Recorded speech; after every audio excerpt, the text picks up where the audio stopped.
Electric dipole में हम आज पोटेंशियल एनर्जी ऑफ डाइपोल निकालेंगे। पोटेंशियल एनर्जी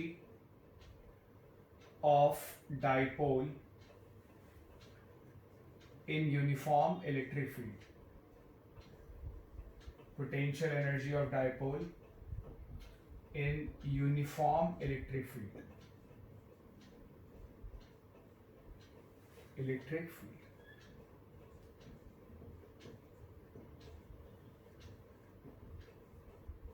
ठीक है। Potential energy of dipole in uniform electric field. मान लेते हैं इलेक्ट्रिक फील्ड जो है, इलेक्ट्रिक फील्ड वो इस डायरेक्शन में, यूनिफॉर्म इलेक्ट्रिक फील्ड इस डायरेक्शन में, टूवर्ड्स राइट कह लो, अलोंग एक्स एक्सिस कह लो, अगर एक्स एक्सिस इधर मान ले तो। और डाइपोल जो है, डाइपोल वो अज्यूम कर लेते हैं, डाइपोल हम इस तरह से दिखाते हैं, पहले ही मैंने तुम्हें बताया था। टेल पे माइनस क्यू, हेड पे प्लस क्यू, और टेल टू हेड डिस्टेंस अगर डी है तो dipole moment Q into D हो जाता है। और क्लियरली ये डाइपोल जो है वो इलेक्ट्रिक फील्ड से हमने लिया है कि सर्टेन एंगल थीटा पे, इलेक्ट्रिक फील्ड से सर्टेन एंगल थीटा पे। क्लियर है ये? अब अगर हम इसको मान लें कि इनिशियली डाइपोल जो है, इनिशियली डाइपोल सपोज करो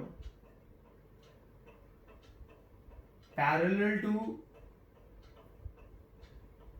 इलेक्ट्रिक फील्ड था, इलेक्ट्रिक फील्ड के डायरेक्शन में था। हमें पता है कि डाइपोल जब इलेक्ट्रिक फील्ड की डायरेक्शन में होता है, यूनिफॉर्म इलेक्ट्रिक फील्ड,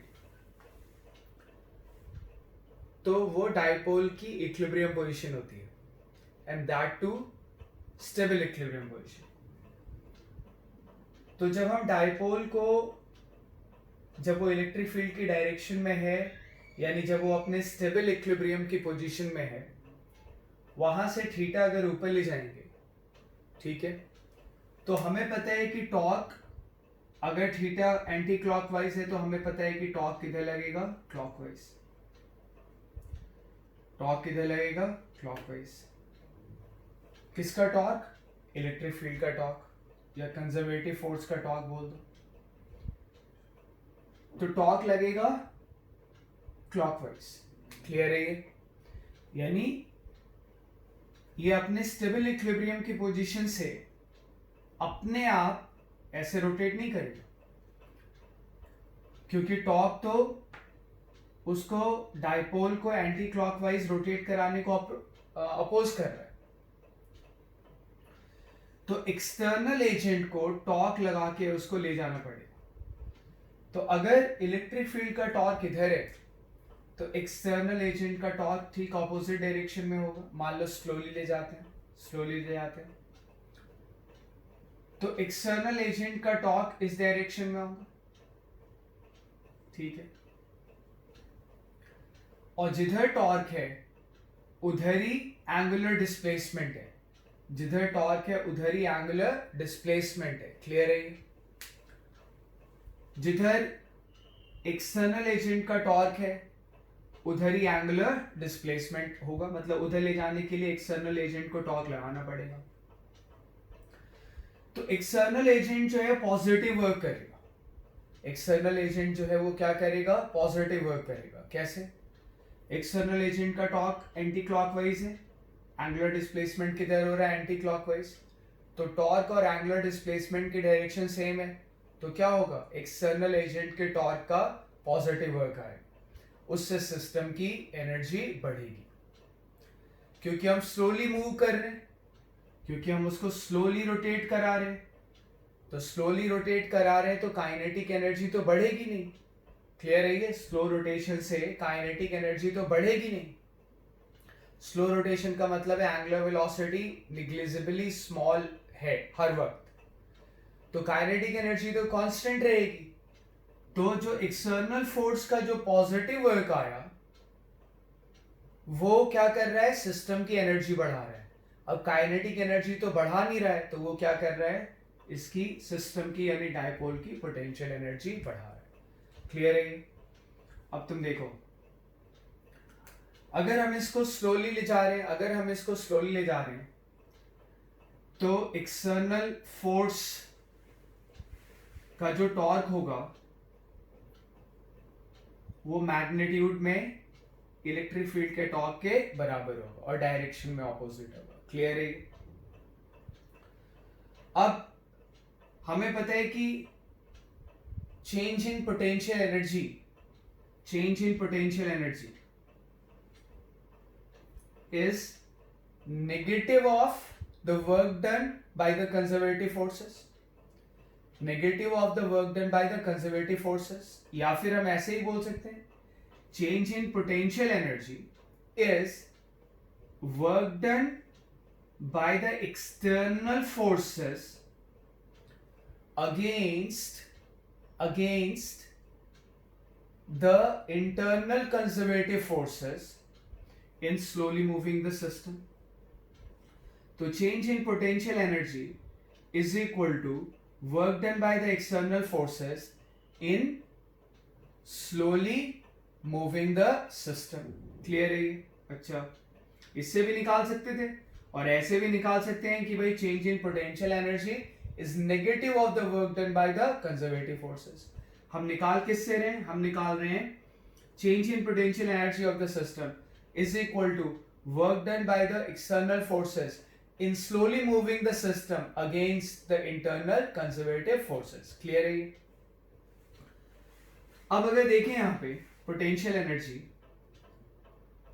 तो du is equal to work done by the external force. ठीक है, टॉर्क का वर्क डन कैसे लिखते हैं? एक्सटर्नल टॉर्क का वर्क डन कैसे लिखेंगे? डॉट डी थीटा कह सकते हैं। हालांकि एंगल जो होता है, लार्ज एंगल, वो स्केलर क्वांटिटी होता है, पर small angle can be small angle infinitesimally small angle is a vector quantity, तो हम यहां से लिख सकते हैं। क्लियरली टॉर्क एंटी क्लॉकवाइज है, जो हम एंगुलर डिस्प्लेसमेंट दे रहे हैं वो भी एंटी क्लॉकवाइज है, और पहले डाइपोल जो था वो इलेक्ट्रिक फील्ड की डायरेक्शन में था, और अब जो डाइपोल है वो इलेक्ट्रिक फील्ड से कितना एंगल बना रहा है, थीटा, और हमने इसको फर्दर कितना डिस्प्लेसमेंट दिया, एंगुलर डिस्प्लेसमेंट फर्दर दिया डी थीटा। कितना फर्दर एंगुलर डिस्प्लेसमेंट दिया इसको, डी थीटा, और इसके लिए हम work done by external force निकाल रहे हैं। तो ये होता है work done by external force, torque का वर्क डन ये होता है। ठीक है, और एक्सटर्नल फोर्स और एक्सटर्नल टॉर्क और एंगुलर डिस्प्लेसमेंट सेम डायरेक्शन में, दोनों एंटी क्लॉकवाइज है। तो यहां पे हम इसको लिख सकते हैं du is equal to external torque into d theta। अच्छा, एक्सटर्नल टॉर्क कंजर्वेटिव फोर्स यानी इलेक्ट्रिक फील्ड के टॉर्क के बराबर है मैग्नीट्यूड में, तो du is equal to electric field का टॉर्क कितना है, P यानी डायपोल मोमेंट, इंटू E यानी इलेक्ट्रिक फील्ड का magnitude, into sine theta, that is angle between electric field and dipole moment. तो डायपोल इलेक्ट्रिक फील्ड से कितने एंगल पे, थीटा पे, और हम उसको फर्दर कितना डिस्प्लेसमेंट दे रहे हैं, डी थीटा, और हम उस डी थीटा के लिए एक्सटर्नल फोर्स का वर्क डन निकाल रहे हैं। क्लियर है ये? क्योंकि net torque on the system zero होगा, टॉर्क एक्सटर्नल इधर है, conservative force and electric field का टॉर्क इधर है, तो नेट टॉर्क कितना हो गया, जीरो। नेट टॉर्क जीरो हो गया यानी एंगुलर एक्सेलरेशन कितना है, जीरो। अगर एंगुलर एक्सेलरेशन जीरो है तो एंगुलर वेलोसिटी में कोई चेंज नहीं आ रहा होगा, एंगुलर वेलोसिटी में कोई चेंज नहीं आ रहा होगा यानी काइनेटिक एनर्जी में कोई चेंज नहीं आ रहा होगा, काइनेटिक एनर्जी में कोई चेंज नहीं आ रहा होगा, तो जो एक्सटर्नल फोर्स के टॉर्क का वर्क डन है वो क्या कर रहा है, पोटेंशियल एनर्जी में चेंज ला रहा है। क्लियर है ये? P into E into sine theta into D theta. ठीक है, अब मान लो इसको इंटीग्रेट करें, इनडेफिनेट इंटीग्रेशन कर देते हैं, इनडेफिनेट इंटीग्रेशन कर देते हैं। इलेक्ट्रिक फील्ड यूनिफॉर्म है तो हम उसको बाहर ले लेंगे। इलेक्ट्रिक फील्ड, हम यूनिफॉर्म इलेक्ट्रिक फील्ड का टॉर्क निकाल रहे हैं, potential energy of dipole in uniform electric field. तो P into E sine theta into D theta. ठीक है, थीटा स्टार्टिंग में कितना था, 0, फाइनली कितना हो गया थीटा। स्टार्टिंग में इलेक्ट्रिक फील्ड हमने मान लिया था कि स्टार्टिंग में डायपोल मोमेंट और इलेक्ट्रिक फील्ड क्या है, सेम डायरेक्शन। अच्छा, और हम इंडेफिनिट इंटीग्रेशन कर रहे हैं, तो क्या स्टार्टिंग में था क्या नहीं था इससे मतलब नहीं है, बस हमें एक इंडेफिनिट इंटीग्रेशन का कांस्टेंट लगाना पड़ेगा। ठीक है, तो यहां से हम चेंज इन पोटेंशियल एनर्जी निकालेंगे, बस हमें एक इंडेफिनिट इंटीग्रेशन का कांस्टेंट अप्लाई करना पड़ेगा। ठीक है, अब देखें, du potential energy is equal to P into E, और साइन थीटा का इंटीग्रेशन क्या होगा, minus cos theta plus C एक कांस्टेंट है, और वैसे भी हमें पता है कि पोटेंशियल एनर्जी किस पे डिपेंड करता है, रेफरेंस से। जैसे हम दो चार्ज पार्टिकल की पोटेंशियल एनर्जी निकालते हैं तो क्या मान लेते हैं कि जब वो इनफाइनाइट सेपरेशन पे हैं तो पोटेंशियल एनर्जी कितनी है, 0।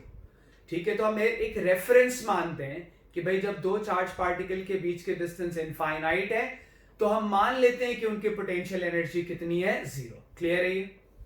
और उसको रेफरेंस लेके फिर जब दोनों चार्ज पार्टिकल आर डिस्टेंस पे आ जाते हैं तो हम उनकी पोटेंशियल एनर्जी का फॉर्मूला लिखते हैं। क्या लिखते हैं, 1/4πε0 Q1 Q2 अपॉन R। पर इसमें असम्पशन क्या होता है कि जब वो दोनों इंफिनिटी पे हैं तो उनकी पोटेंशियल एनर्जी क्या होगी, 0।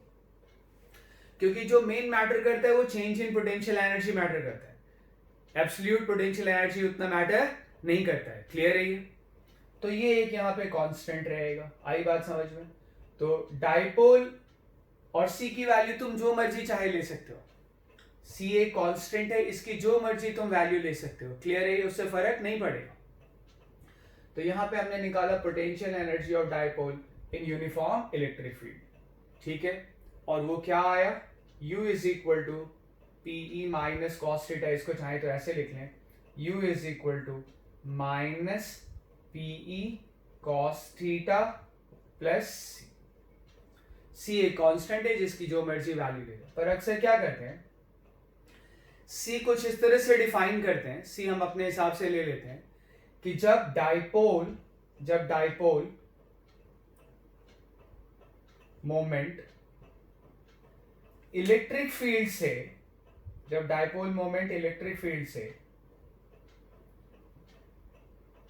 90 डिग्री का एंगल बनाता है, जब डाइपोल मोमेंट इलेक्ट्रिक फील्ड से 90 डिग्री का एंगल बनाता है ना, तो हम डाइपोल की पोटेंशियल एनर्जी 0 ले लेते हैं। जब हम डाइपोल की पोटेंशियल एनर्जी क्या ले लेते हैं, 0। ये भी जस्टिफाइड है, तुम सोचना, एनसीईआरटी में लिखा हुआ है, तुम उसको पढ़ना, हम डिस्कस करेंगे। तो जब, हालांकि हम सी की वैल्यू कुछ भी ले सकते हैं, वो भी जस्टिफाइड होगा। क्लियर है ये? लेकिन जब डाइपोल मोमेंट इलेक्ट्रिक फील्ड से 90 डिग्री का एंगल बनाता है, उस वक्त जो पोटेंशियल एनर्जी होती है उसको हम 0 ले लेते हैं। we take U is equal to 0 when theta is equal to pi by 2। जब थीटा पाई बाई 2 तो हम U को क्या ले लेते हैं, 0। we take U is equal to 0 when theta is equal to pi by 2। अब अगर हम यहां पे देखें तो थीटा पाई बाई 2 पे U 0 ले लिया, minus PE cos pi by 2 plus C. Cos pi by 2 0 होता है, 0 उधर ले जाएंगे, सी की वैल्यू कितनी आ जाएगी, सी। तो ये पोटेंशियल एनर्जी का फॉर्मूला हो गया, minus P into E into cos theta. Clear है? तो ये हमारे पास डाइपोल की यूनिफॉर्म इलेक्ट्रिक फील्ड में पोटेंशियल एनर्जी का फॉर्मूला। क्लियर है ये? अब तुम देखो पी जो है वो डाइपोल मोमेंट है जो कि हमने डिफाइन किया एक वेक्टर क्वांटिटी, ई इलेक्ट्रिक फील्ड है जो कि एक वेक्टर क्वांटिटी है, और थीटा उनके बीच का एंगल है। तो दो वेक्टर मल्टीप्लाई हो रहे हैं, डाइपोल मोमेंट और इलेक्ट्रिक फील्ड। क्लियर है ये? तो या तो डॉट प्रोडक्ट होगा या क्रॉस प्रोडक्ट होगा। समझ आया? पी भी एक वेक्टर क्वांटिटी होती है, डाइपोल मोमेंट, इलेक्ट्रिक फील्ड भी वेक्टर क्वांटिटी होता है, और दो वेक्टर मल्टीप्लाई हो रहे हैं तो या तो वो डॉट प्रोडक्ट होगा या क्रॉस प्रोडक्ट होगा। पर यहाँ पे कॉस थीटा है, उससे क्लियर है कि ये क्या है, डॉट प्रोडक्ट। तो हम u इज इक्वल टू क्या लिखेंगे, minus P vector dot E vector. क्या लिखेंगे, P vector minus P vector dot E vector. तो ये डाइपोल की पोटेंशियल एनर्जी का यूनिफॉर्म इलेक्ट्रिक फील्ड में फॉर्मूला है। ठीक है, u is equal to minus P vector dot E vector.